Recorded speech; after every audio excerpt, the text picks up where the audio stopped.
Hey, my name is Jordan Rudess, and I'm here today to show you something really, really cool. It's a new iPhone application that I discovered on the iTunes App Store. It's called Bebot, and it's on my favorite new cutting-edge musical instrument, the iPhone. This really caught my interest because of a few things. One, it has 4 completely independent analog waveforms. It has effects built in, but probably the most amazing thing to me is the multi-touch control interface. It lets you run your finger along the surface of the iPhone, and you can either have a grid or no grid at all. And we have something called auto-tuning and auto-delayed tuning, as well as snap mode. So as you're running your finger along the surface, you can have it snap to the diatonic pitches that you select, or if you get near a particular grid point, it will kind of tune to the exact pitch that you're going for. So it makes it really, really fun to play and very expressive. You can also move your finger vertically so you can control things like the timbre. So having the control between left and right pitch and having it either snap to the grid points or auto-delayed tuning or auto-tuning with your vertical touch really makes for an outstanding new musical instrument. Let's check it out. This is the initial state of Bebot. It's got a very friendly little robot and some very trippy lighting effects. It's a very powerful musical synthesizer as well. It plays up to 4 independent voices. If you move left to right, it controls the pitch. Front to back is timbre. You can have up to 4 different voices, so let's put a different finger in different spots and move them all around.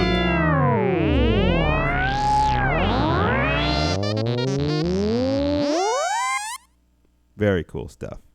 If you double tap on the little icon on the bottom right, you can see that there's a lot of parameters to control your synthesis. There's 4 waveforms. The first one is the Bebot waveform. If you control the timbre, it gets very fat and round. If you move it up, it's like resonance on a synthesizer. Do that wah-wah type effect. The next waveform is the pulse wave. Right now, it's set to be like a square wave. Sounds like a bass clarinet. But if I hit the synth controls and move my pulse width bar up, it'll get more narrow sounding. Okay, let's go back.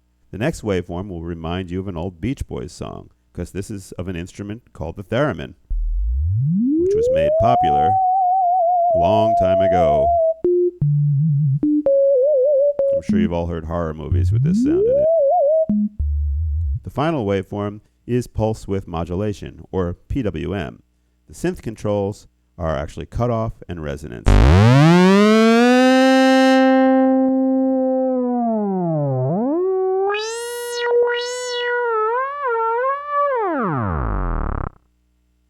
a lot of power there. Let's go back to the theremin for a minute, and let's go on to our effects.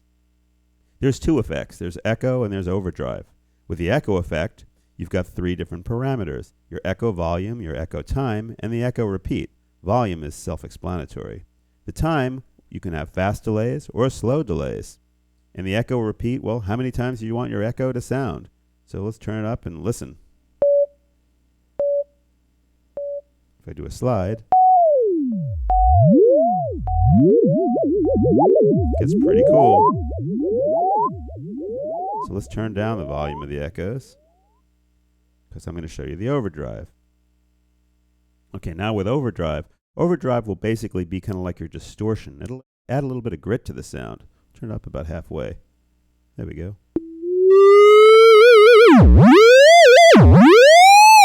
It'll make your sound really, really cut. And you can use this on any of the waveforms too. So let's turn that off now. Go back and set it up with a little bit of echo. And we'll go back to here. And we'll move on to scale. With scale, this is where some real magic happens. With the pitch slider, you're controlling the range of the instrument. So you can have a particular frequency range set up on the screen.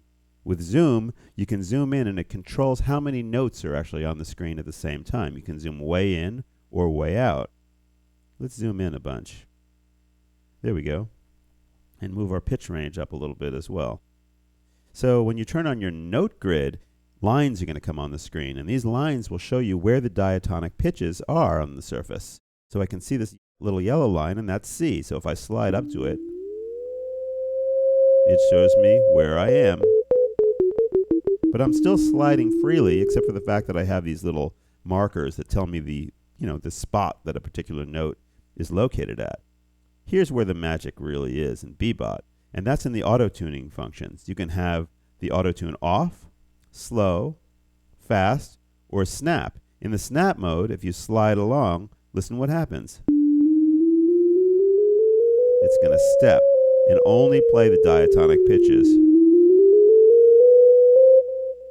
In the fast mode, which is the one I use, it will actually slide smoothly until you reach a spot right next to one of the lines or on the line. It'll automatically auto-tune you, and it will do it fast. So if you reach the line, it'll tune you, and then you can add vibrato. Really cool stuff. Slow will do the same thing, but slower. So as you slide, you reach your destination, it tunes you up, and then as soon as you move again, you're free floating. Go back to fast mode. The little blocks at the bottom here are really cool. You can have any scale you want on the screen. I like to sometimes play to like a pentatonic scale. So let's turn off all the equivalent of the black notes, all of the whole top row. And I'll just have C, D, I'll turn off the E, and I'll turn off the B. So now, if we hit the back button and close it up, the only thing on the screen will be those notes. I can slide. Now notice when I'm touching the screen, what happens is that it's automatically in tune every time I touch the screen. As soon as I slide, though, it's floating. There's an auto-tune function right on the initial press, and there's an auto-tune delayed function after you slide.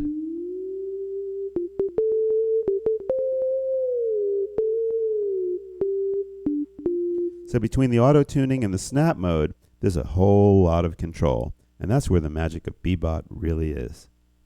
One of the other great things about Bebot is you can actually play along to tunes that are on your iPod.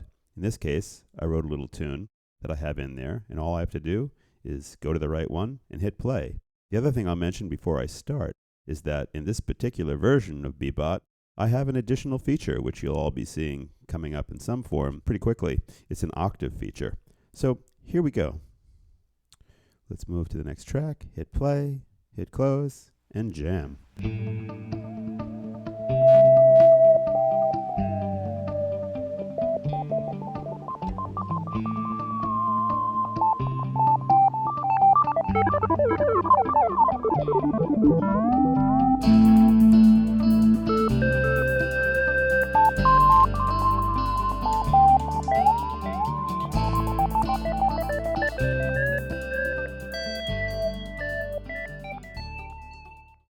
The iPhone is a great platform for creativity, and there's a lot of fantastic stuff going on in that world. And as someone who's interested in that type of thing, I kind of keep an eye and an ear out for what's happening on the App Store in the music category. Well, when I saw Bebot, I thought, oh, this is cool, so I purchased it.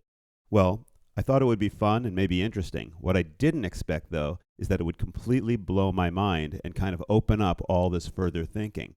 So I'm really, really excited to be playing Bebot, and I'm doing this video because I really wanted to turn you all onto this because I think it's something really that's worth knowing about.